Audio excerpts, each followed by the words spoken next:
The Guthrie Theatre is considered one of the places that defines downtown because it was founded in 1963. The Guthrie is an amazing theater and it is also an amazing building with the top floors overlook the meter area as well as the Stone Arch Bridge and the 35W Bridge Memorial. The coolest part about the Guthrie is that the first floor is technically considered a national park and people can walk through it to the pathways on the other side of the building. In this speech, I will explain the impacts that the Guthrie has had on the surrounding community. The concepts for the Guthrie Theatre were created in 1959 by Sir Tyrone Guthrie, Oliver Rhea, and Peter Zetzler. The Guthrie opened on May 7, 1963, with the play Hamlet, which was directed by Sir Tyrone Guthrie. The reasoning for the founding of the theater was because the founders wanted to create a theater with a resident acting company that would perform the classics and with all the highly professional standards. Minneapolis-St. Paul was the location chosen for the Guthrie Theatre because of the variety in the cultural community, the presence of a large state university, and many other small local colleges, as well as the enthusiasm shown by the upper Midwest for a new theater project. When the Guthrie opened,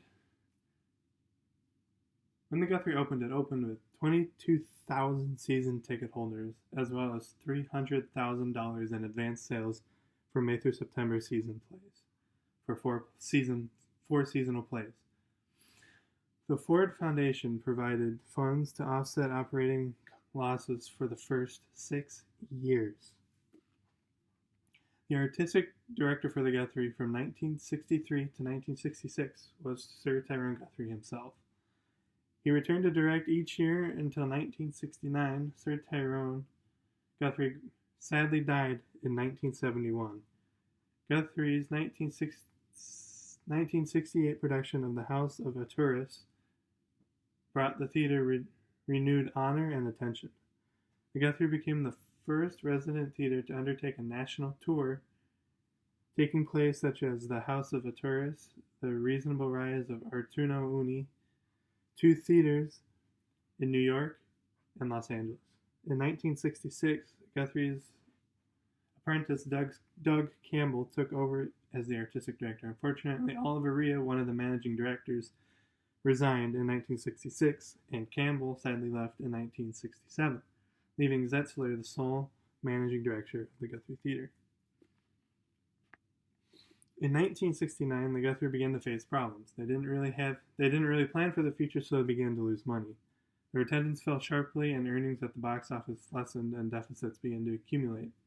The Guthrie's savior came in 1971 when Michael Langram became the artistic director. Langram's reign from 1971 to 1977, the theater earned the income required to maintain the organization and to provide for artistic growth.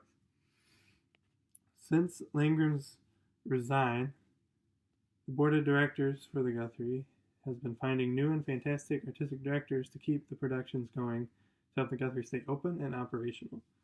The placement of the Guthrie Theatre itself is quite amazing. It overlooks the lower portion of the St. Anthony Falls, as well as the Stone Arch Bridge. From the upper balcony, you can also see the I-35W Bridge Collapse Memorial.